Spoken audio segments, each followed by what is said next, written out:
Hi there, YouTube. Here are some thoughts from the road. I bet you're familiar with the 1999 classic workplace comedy film Office Space. It's about a man who gets fed up with his job and just gives up.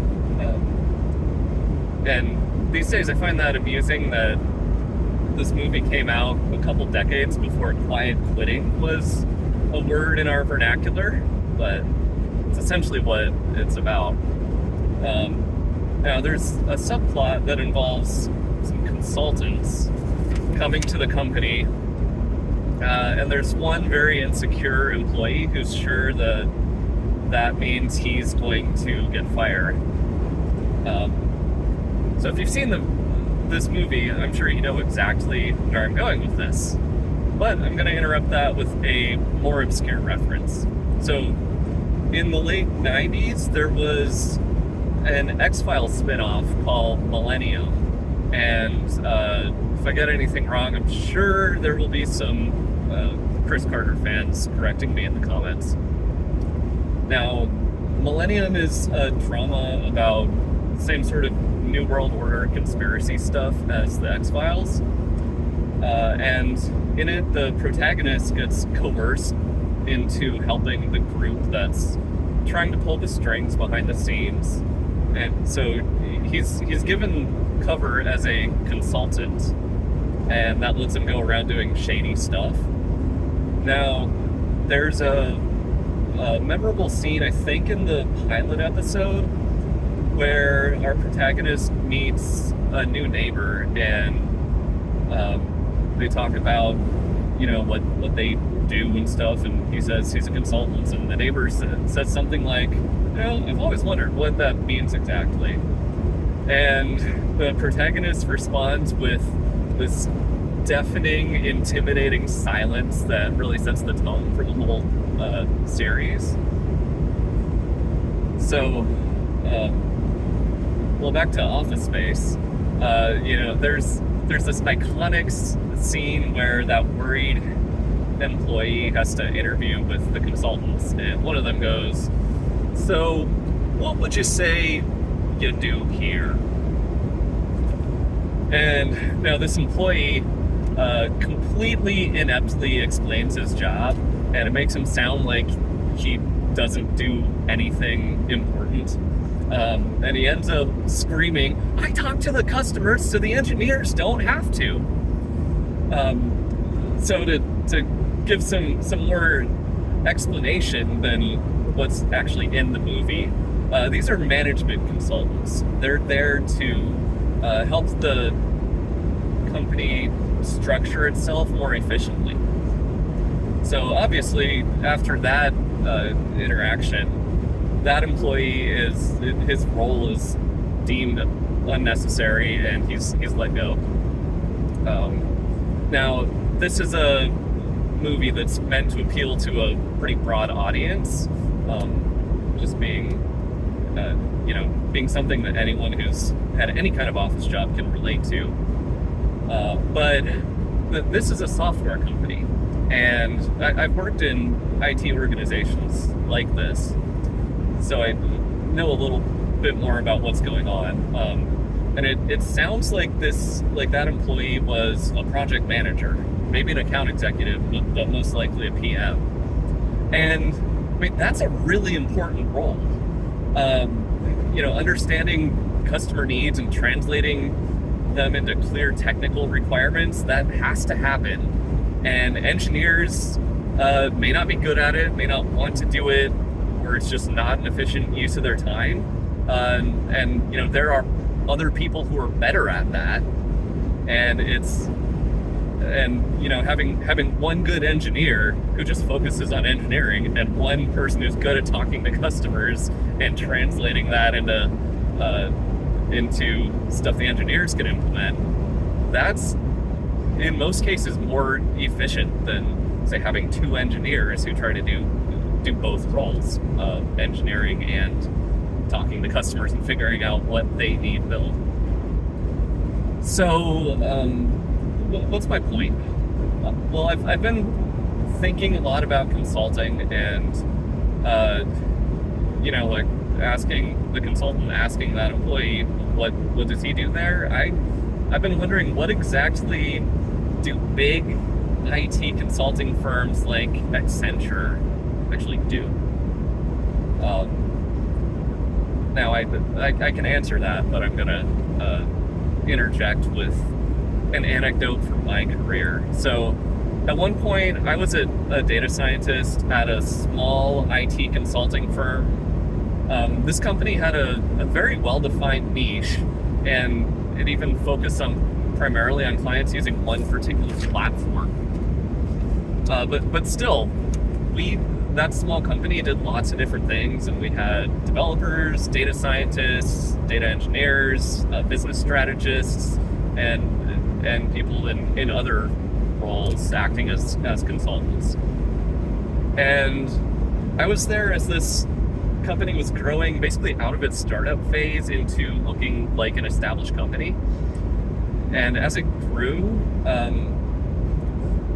it seemed like communication got less clear. So the salespeople weren't always aware of what we could and could not deliver on a technical level, and that put the project managers in a bind because they had to rectify possibly inaccurate sales promises. Customers didn't know exactly what they need or what we could do for them, and all of that might differ from what the consultants and the technical people could actually do.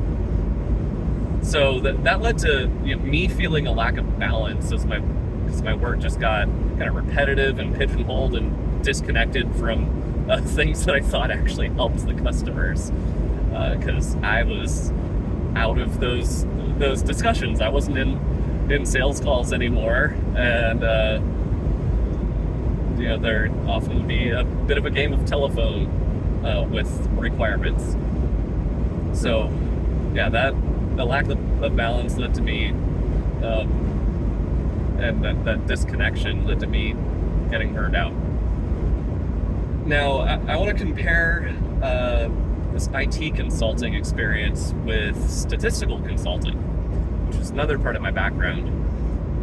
So this refers to people with the job title of statistician rather than data scientist.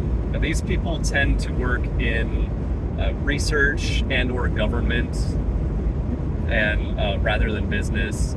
And in this space, freelancers and small consulting firms are pretty common. And so throughout my education, from bachelor's all the way through doctorate, consulting skills were taught and emphasized. So, I have the background and knowledge to be a whole consulting firm in one person. I can do sales. I don't always enjoy it, but I appreciate that it's necessary. I've been trained to sell my skills and abilities, as well as doing any kind of data cleaning, software building if that needs to happen, and the final model building and analyses and report writing, all of it, as can most statisticians. And I enjoy the variety of doing all those different things. I get exhausted if I just have to do the brainy critical thinking stuff nonstop all day. So back onto the point, what's special about those big firms? What do they do and why do they exist? And really, I think their big strength is the marketing power that you inherently have when you become large and have a big brand presence. So, big firms, they have lots of lines of business, and it is hard to say what the company as a whole does, but you can talk about the specific lines of business, and they all fall under the same brand, which helps them attract large companies as clients, and that's valuable to the large consulting firm, even if these projects that they do only have only require them to provide a small team. It's still kind of, I don't want to say monopolistic, but their size just provides visibility, brand recognition, and that's, that adds perceived value and ease in doing business. Now, they also do provide good careers for people who don't have, say, my variety of skills. And they're also a great place to launch your career, regardless of where you want to go. So, there are good things, but they're not these environments in those big companies. It's not for everyone. It's not for me. I am more interested in using my network to find others, like individuals or small businesses or small nonprofits that need my unique and varied set of skills, but can't afford or don't need a large firm.